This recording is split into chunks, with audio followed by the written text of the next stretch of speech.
Muy buenos días a todos. Antes que nada agradezco la presencia de los medios de comunicación. Como bien lo dijo el señor secretario, necesitamos a ustedes para que nos ayuden a transmitir las noticias, la información a un público mucho más amplio. Entonces les voy a pedir que nos hacen ese favor el día de hoy. Y de parte mía yo trataré de dar información relevante para que, por supuesto, la nota queda bonita, ¿no? Agradezco también a todos los productores aquí presentes. Estamos muy conscientes que podrían estar haciendo otra cosa en este momento, trabajando en campo. Lo mismo los jóvenes que veo aquí. Antes de iniciar, reconocer y agradecer al secretario de Agricultura. Me cuesta un poco el trabajo, secretario, porque estoy muy acostumbrado a decir Rubén, el productor. Aquí Rubén tenemos una historia, pero también deben de saber ustedes que hemos coincidido en algunos foros. Y nunca se me va a olvidar el foro donde Rubén se paró y dijo, ¿y cuándo en Chihuahua, güey? Entonces tuve que yo contestar, pues no sé, cuando me invitan, ¿no? Entonces ahí lo dejamos hasta que hace un par de meses efectivamente mutuamente nos invitamos y aquí estamos. Me pidieron una especie de conferencia magistral en la cual podríamos revisar ese proyecto y la información valiosa que se ha estado en este sentido generando. Antes que nada, creo que es importante destacar qué es el CIMO, especialmente porque creo que México, sus productores, sus científicos, el país, el pueblo debe ser orgulloso de los impactos que ha tenido en el mundo. Entonces quisiera compartir esa parte con ustedes.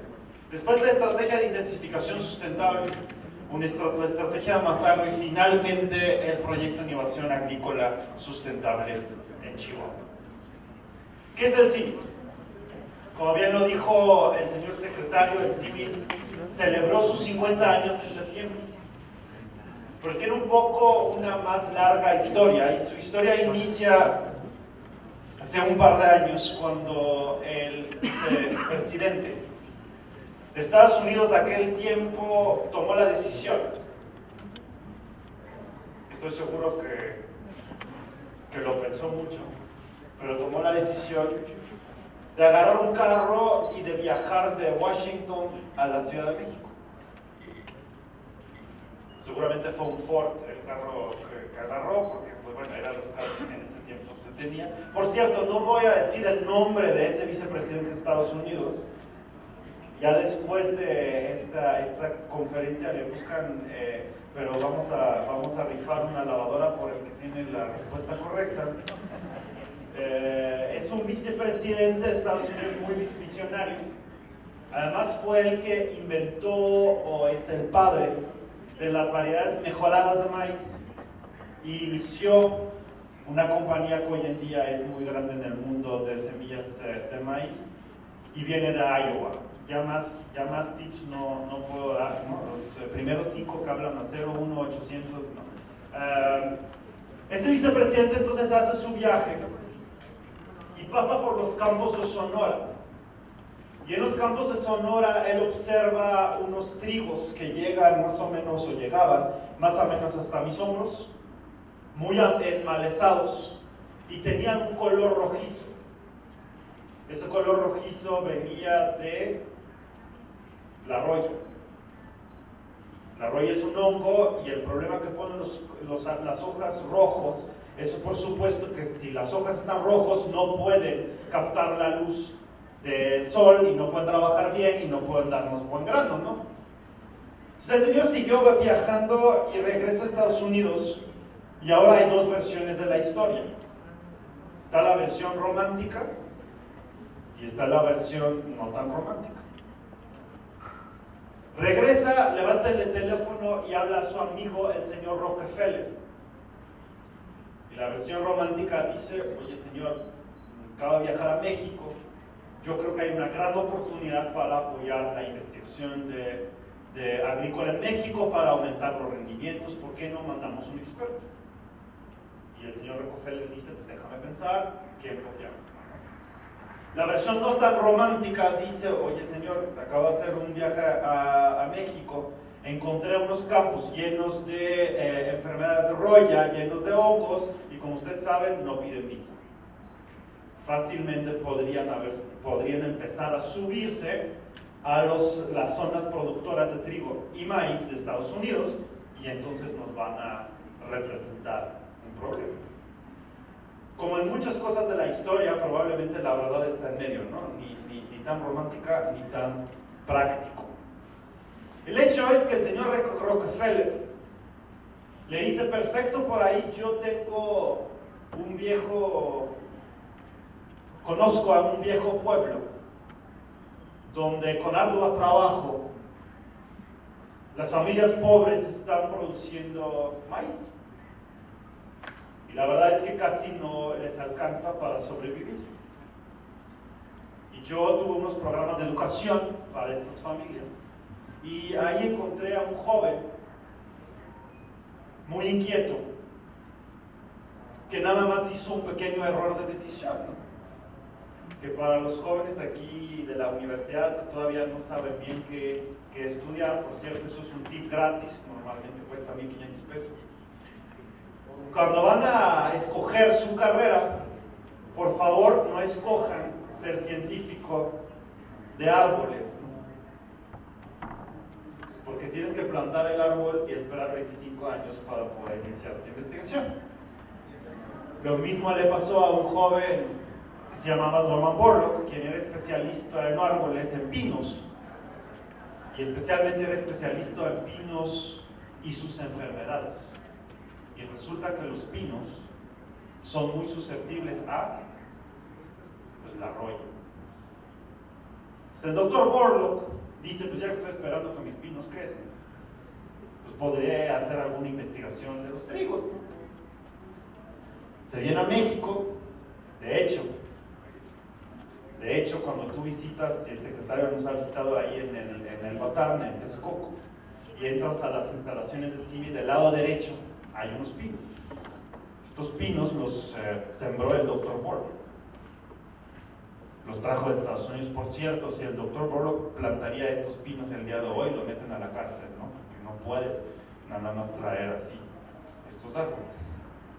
Por cierto, este joven que llegó entonces a México entendió que si trabaja con el ingenio, con la innovación de los productores de Bajío, Sonora y Toluca, podría cambiar grandes cosas.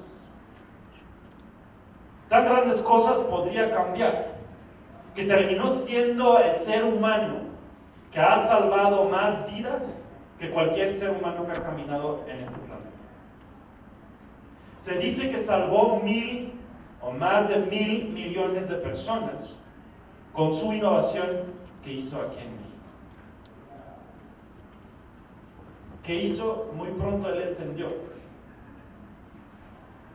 que el que sobrevive Toluca o es muy buen trigo o se hace presidente de la República. Él de la cosa de presidente de la República no le interesaba mucho, entonces fue por lo de trigo. ¿Por qué? Porque en Toluca hay muchas enfermedades que ponen presión sobre el trigo. Y estas enfermedades, entonces lo que él dijo es, lo que yo voy a hacer es que voy a poner una serie de diferentes trigos, diferentes semillas, y voy a seleccionar esta semilla que resiste las enfermedades. Y esta semilla que resiste enfermedades la voy a cruzar con una semilla que tiene alto rendimiento o alto potencial de rendimiento. Por eso se fue a Sonora, donde los días son largas, donde la planta puede acumular mucho tiempo y donde las enfermedades no estaban y podían probar entonces el potencial de rendimiento. Para los que no son mejoradores, es un poco como una mujer muy inteligente y un hombre muy guapo, y los combinamos, ¿y qué queremos? Un hijo guapo e inteligente. También puede salir feo o tonto, eso no lo queremos. En el tema de los hijos, como salen, los vemos guapos e inteligentes, no hay problema. En el tema de los trigos tenemos que ser objetivos y seleccionamos los que son alto rendimiento y resistentes a enfermedades. Entonces Borlaug hizo ese truco, ese mecanismo de verlos en Toluca, de mayo a octubre. Los que sobrevivieron la presión de enfermedades los llevó a Obregón, los pone ahí de octubre, noviembre, más bien hasta abril. Y entonces los que combinaban en las dos zonas eran, uno, resistentes y alto rendimiento, dos, tenían adaptabilidad muy amplia. Porque en Toluca los días son cortos y en Sonora los días son largos. Entonces estos se adaptaban de cortos a días largos. Feliz estaba Borlo, que ya tenía sus trigos de alto rendimiento, él estaba viendo los campos y de repente la gran frustración. Porque estos trigos resistentes con altos rendimientos que llegan a mis hombros, ¿qué hacían al fin del ciclo? Acamaban. Todo el esfuerzo para nada, para que terminara de comida de lo que hay en el suelo, o de los pájaros, porque no podían sostener el peso de la cabeza, no lo podía sostener el tallo. Hay que decir que muchos de nosotros en este momento probablemente agarramos la cachucha, la aventamos muy lejos a algún canal de riego si hay, o si no lo ponemos abajo de alguna piedra, nos resistimos, nos dijimos hasta aquí llegamos y nos vamos a nuestras casas. No así Borlo, que de alguna manera era un hombre un poco terco, pasional, y dijo yo lo voy a lograr. Se empezó a buscar dónde podía encontrar un gen enano. Un gen que iba a ser un poquito más chaparrito del trigo, para que sí podía aguantar el tallo, el peso de la cabeza. Y esto lo encontró, dependiendo de la geopolítica, fue en los países más asiáticos o fue en Estados Unidos, todo depende, ya hay una discusión. Al final lo encontró, lo incorporó y generó variedades más enanas. Variedades que más o menos llegan hasta aquí, a un poco arriba de mis comillas. Ya diría usted, pues, ¿qué cuento es esto, no? Si todos los trigos que yo he visto en los campos, ¿no has visto la última publicidad de Bimbo? Va el osito felizmente brincando, no le llega el trigo hasta acá, le llega el trigo hasta las rodillas, hasta puedes ver. Entonces, ¿qué es esto que los trigos venían hasta acá? Pues exactamente ese es el impacto que hizo Borlo. El trigo que nosotros conocemos como comúnmente en la cabeza no nos llega al hombro, nos llega arriba de la rodilla, porque de estos trigos se mandaron a India, Bangladesh, Pakistán, generaron la revolución ahí, salvaron millones de vidas, regresaron a México y también aquí hicieron México autosuficiente. Yo me pregunto, si hoy en día México va a un panorama internacional, a negociaciones internacionales, ¿qué actitud debe tomar? Cuando ustedes negocian con el novio o la novia, otro tip, 1,500 pesos, ¿no? Ahí vamos avanzando. Le tienes que hacer, en la negociación tienes que juntar unas fichas de negociación, no sé si me explico, ¿no? Tú quieres ir aquí sí no sé, pero en Sonora yo diría, tú quieres ir al base y la novia quiere ir al cine, ¿cuál sería el equivalente? El hombre quiere ir al base, al fútbol, y la señora quiere ir al cine, ¿no? Entonces tienes que negociar. Para negociar necesitas tener algunas fichas. Es que decir, mira, si me dejas ir al base, yo después te llevo, no sé, ¿no? A un restaurante muy bonito para comer. Necesitas tener las fichas. Pero aparte de tener las fichas, tienes que asegurar que el que está de enfrente valora tus fichas. Porque si tú le dices, no, si me dejas ir al base, yo, mira, te voy a dar una suscripción de la revista de autos, a lo mejor dicen, no, pues, yo esto para mí no tiene valor. O a lo mejor sí, ¿no? Dependiendo si la señora le gustan los autos, puede ser, ¿no? Entonces es importante tener las fichas y darles el valor, la percepción del valor. Entonces, cuando México va a ir a una negociación internacional, ¿cómo no va a tener una ficha de valor? Si lo primero que México podría decir es, sí, espérame tantito.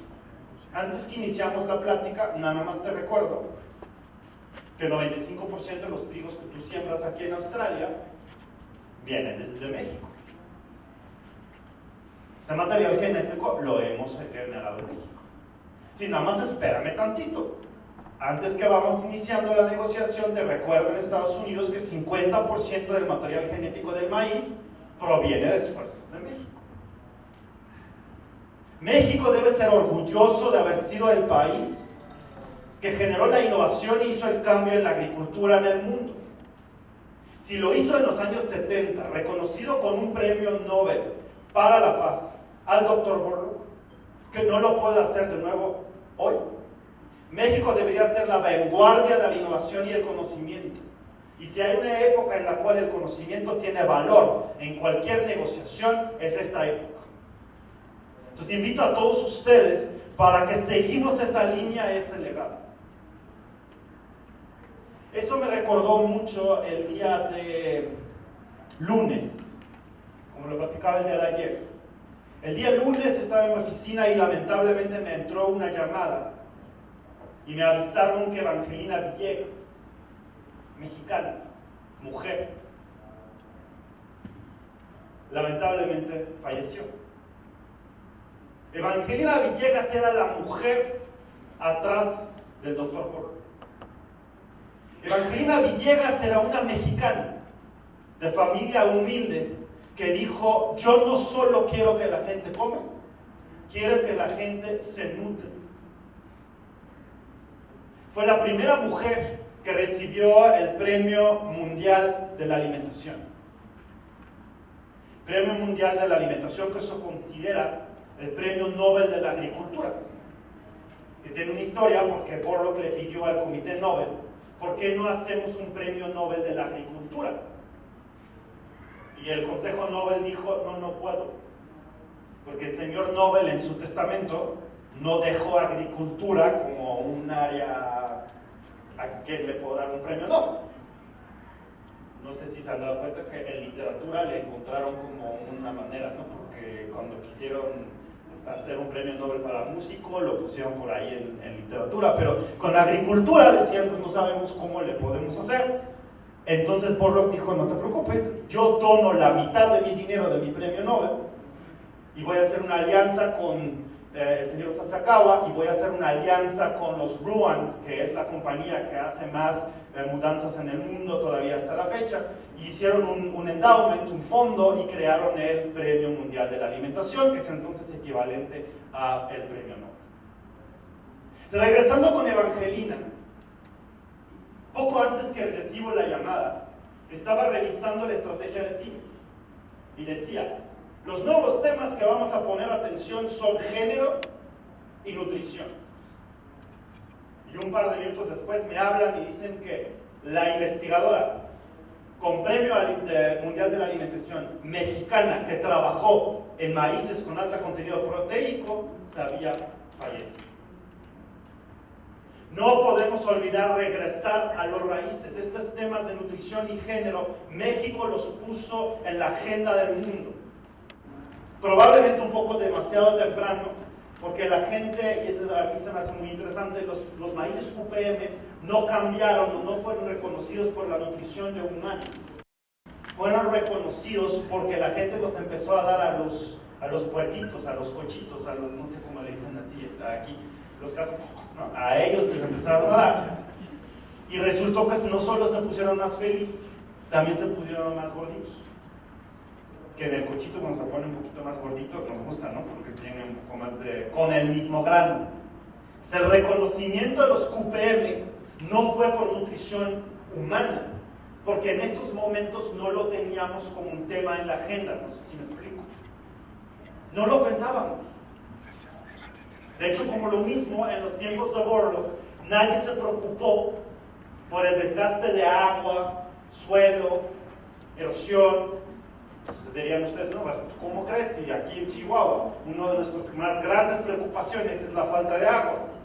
¿Cómo erosionados? Sí, es cierto, pero en aquellos tiempos la gente no lo tenía como un tema.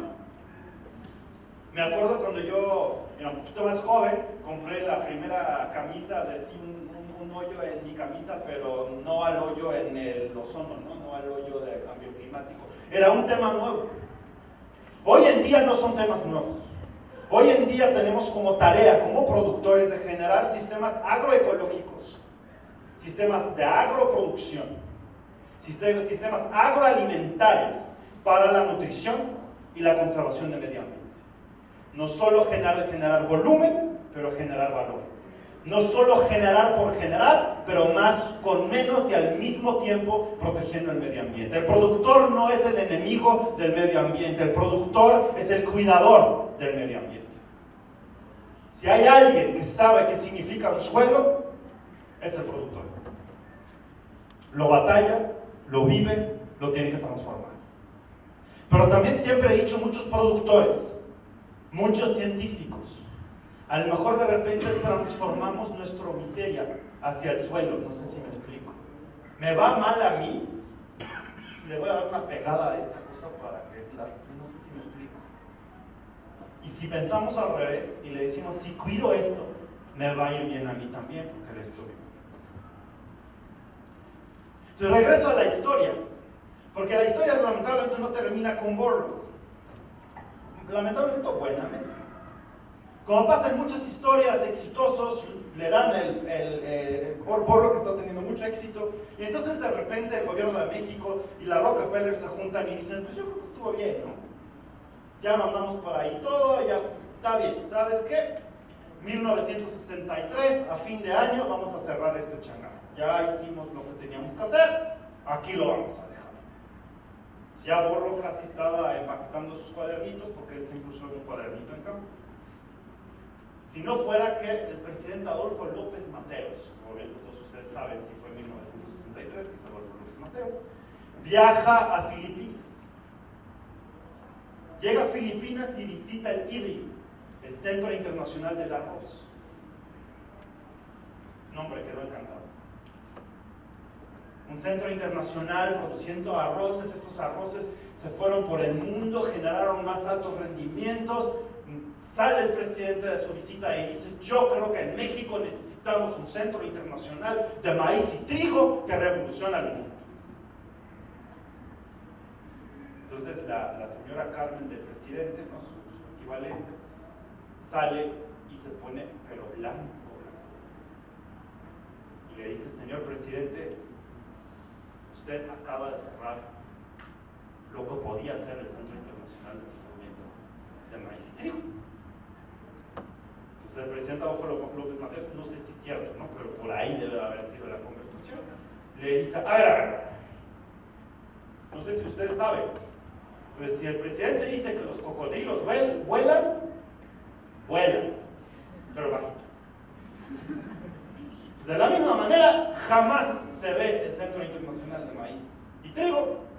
Y llegando a México, dejo como decisión delegado que se crea el Centro Internacional de Maíz y Trigo. Dicho hecho, llega 1963, firma el acuerdo presidencial, lo deja delegado, se toma 3 años para concretizarlo, pero es en 1966 que entonces oficialmente se crea el Centro Internacional de Mejoramiento de Maíz y Trigo. Y es todavía con ese legado, es todavía con esa pasión que hoy en día trabajamos por los mismos temas. Porque nuestro planeta no está tan diferente que cuando vino Borlaug. Para el 2050 vamos a tener que dar de comer a 10,000 millones de personas.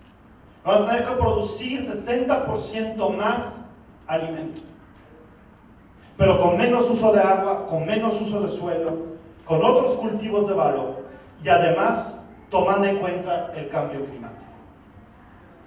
México va a perder, con estimaciones de modelos, el 25% de su producción nacional en el cambio climático si sigue produciendo como lo hace hoy para el 2050.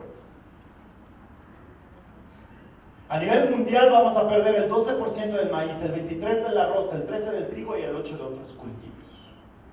Cuando al mismo tiempo necesitamos aumentar maíz con el 77%, arroz con el 42%, trigo con el 38% y frijol con el 55% su producción. Situación complicada. Como agricultura no hemos tenido la fuerza de convencer al mundo que nosotros, y hablo de nosotros porque estoy convencido, si ustedes están aquí, que todos ustedes están trabajando en la agricultura de alguna manera. que nosotros somos la base de la estabilidad económica del país y del mundo. A veces no decimos lo que es el valor del sector agrícola. Y esto me quedó muy claro cuando un día yo estaba viendo el Netflix. Ahí los medios le quitan los nombres de las marcas, por favor, para que no haya problema. Estaba yo viendo una serie, no sé si ustedes saben, lo dijo bien el secretario, yo vengo de un país nórdico en Europa, y en esos países como que estamos muy animados para ver series de crimen, no sé si me explico, ¿no? Está muy fácil, al principio de la serie se muere alguien, ¿no? Y entonces te tardas media hora para encontrar quién mató a la persona, ¿no? Ese es más o menos como va el rollo, ¿no? Siempre es la tercera persona que aparece en la serie, es la persona que la mató, pero no importa. Nos aguantamos media hora para encontrar quién fue. Y hay un inspector que se llama Inspector Morse, que tiene como frase: si quieres encontrar quién mató a la persona, follow the money. Síguele al dinero. El dinero te va a dar la pista quién fue. Pues claro, ¿no? Es como el rollo de estar la mujer y el hombre tiene otra mujer, la mujer necesita mantener, no sabe cómo, entonces la mitad del dinero se va y todo lo... Ahí ya se imaginan toda la historia, follow the money, sigue el dinero y ustedes van a encontrar la solución. O el problema, no depende.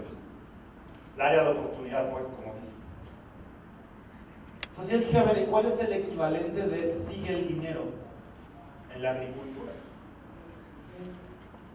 Entonces tuve la suerte que una señora muy inteligente, que fue la primera mujer subsecretaria de la primera administración del presidente Obama, subsecretaria de Agricultura, ella juntó un grupo de expertos, y con ese grupo de expertos quiso ella mapear el impacto económico de una crisis alimentaria.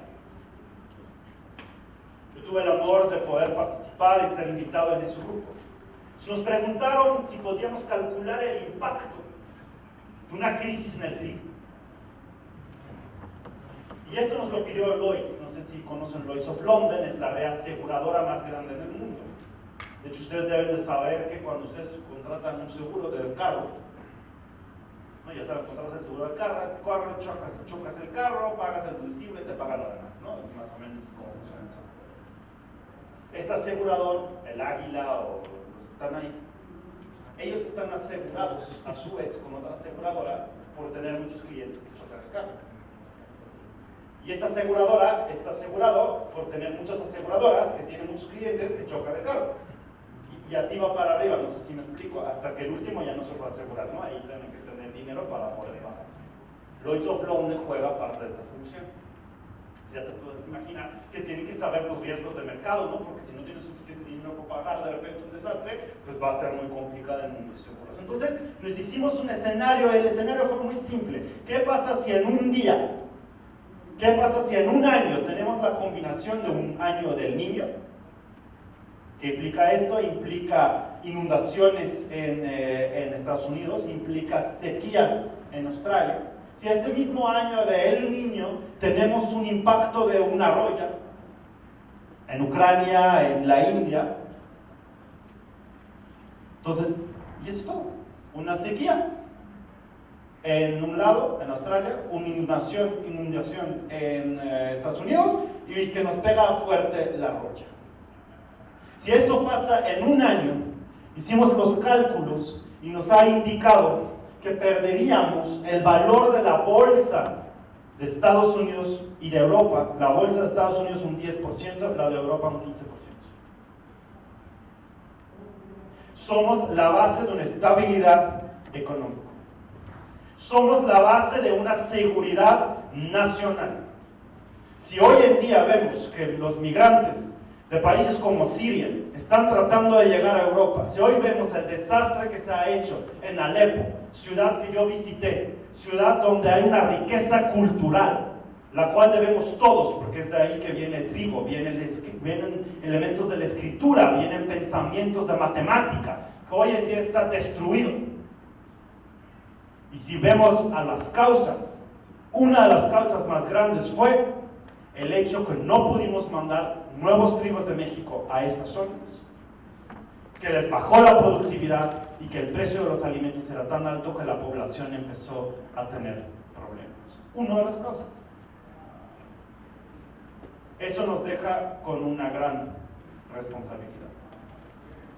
Si ustedes cada mañana se despiertan y les cuesta trabajo salir a las horas tempranas, es por eso que trabajan, por el bienestar de su familia, por el bienestar de su país, pero especialmente por el bienestar del mundo. Y México puede tener algunos retos de cambio climático. Si no cambiamos, vamos a perder el 2.5% del PIB, 25% de la producción, como les venía diciendo. Pero México tiene también muchos elementos de positivos, de inspiración. Es el 12º lugar de producción de alimentos. El sistema de investigación mexicano es el más grande de Latinoamérica. No hay otro país que tiene tantos centros de investigación en tantas zonas agroecológicas diferentes como México con el INIFAP.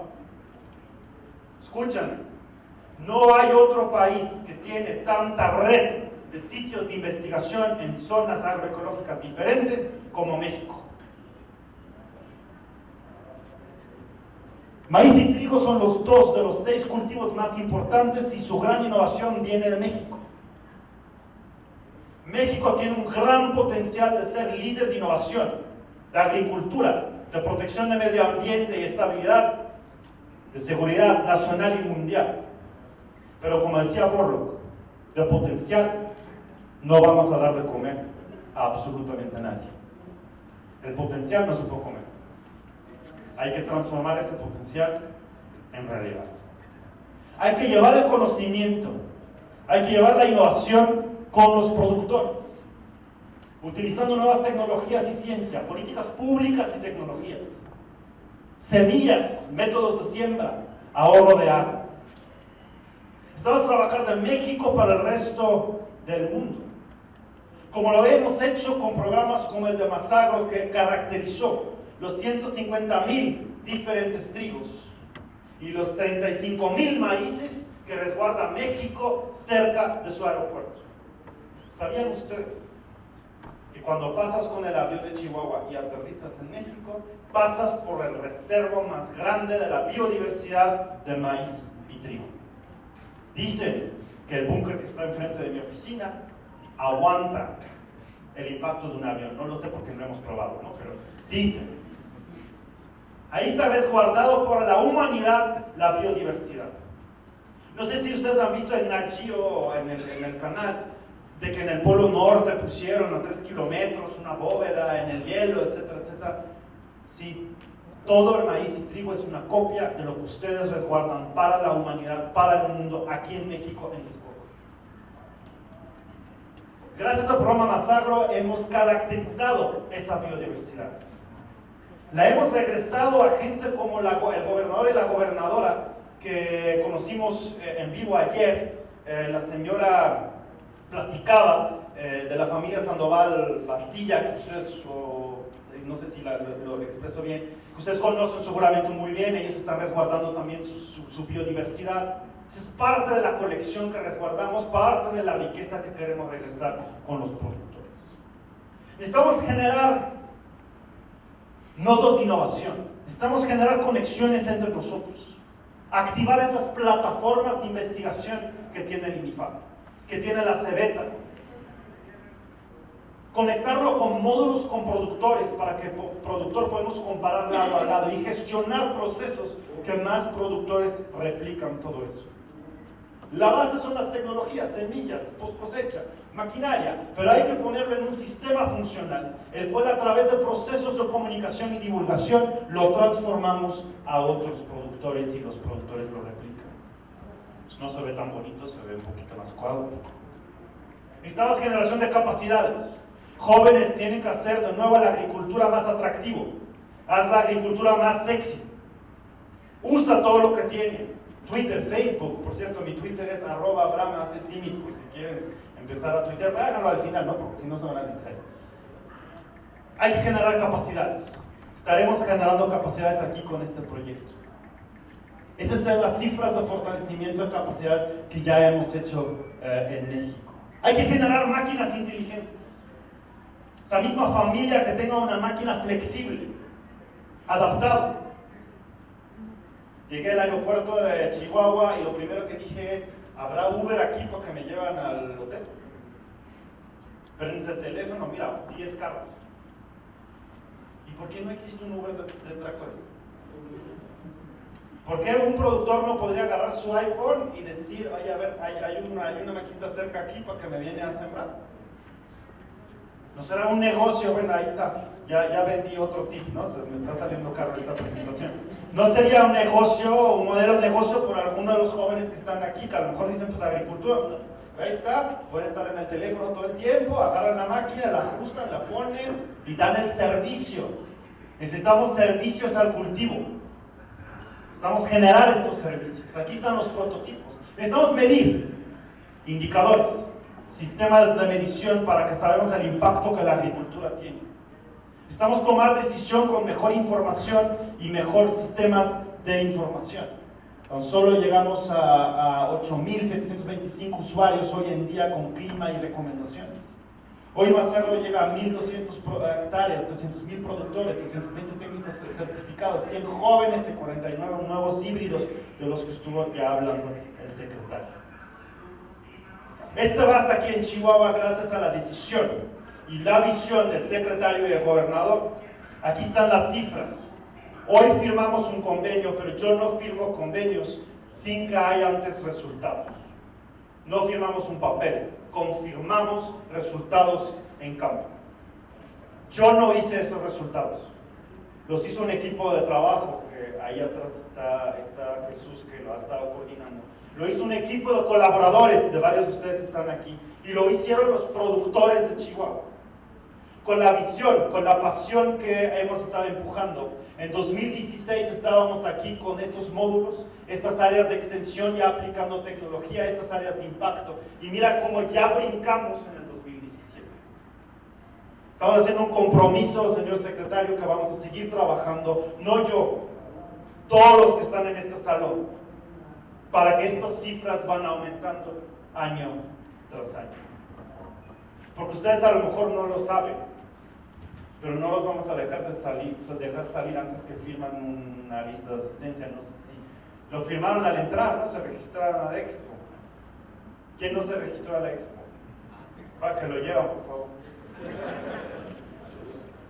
No leyeron bien, ¿eh? Ahí venían letras chiquitas, lo siento.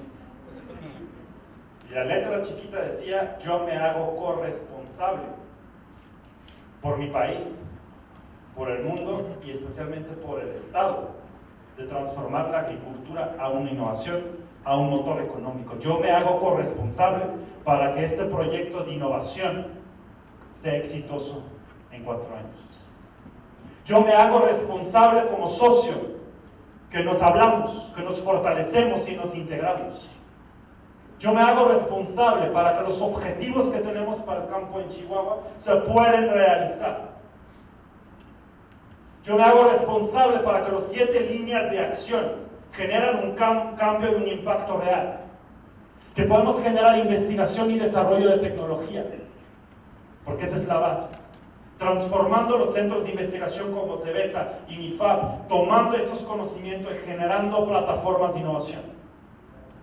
Que el apoyo de innovación tecnológica en sistemas de producción tradicionales, que no solo sea la gobernadora que está aquí en su tractor, sea la única que usa ese tractor multiuso multicultivo, que haya talleres con jóvenes que reproduzcan esa máquina multiuso multicultivo, que haya capacitación y que aceptan ser capacitados y que ayudan con los elementos que ustedes tienen, que fomentamos el proceso de vinculación, y que desarrollamos la red de organizaciones productivas innovadoras, no una red de organizaciones productores políticas o con otros, no, innovadores que cambian el mundo. Y que tomamos los datos. Si no tomamos datos, no existe. Estoy convencido que el ser humano toma las mejores decisiones con base en la información que tiene. Nada más que luego nos falta captar los datos para tener la información para tomar mejores decisiones. Vamos a instalar un sistema de captura para que los técnicos capturen información de campo y para que lo podamos transformar en toma de decisión para ustedes. para evaluar y monitorear el impacto del proyecto. Les invito a transformar datos a información, información a toma de decisión y toma de decisión a aplicación. Les invito a todos ustedes que transformamos el potencial que está reunido en esta sala en realidad. Muchísimas gracias.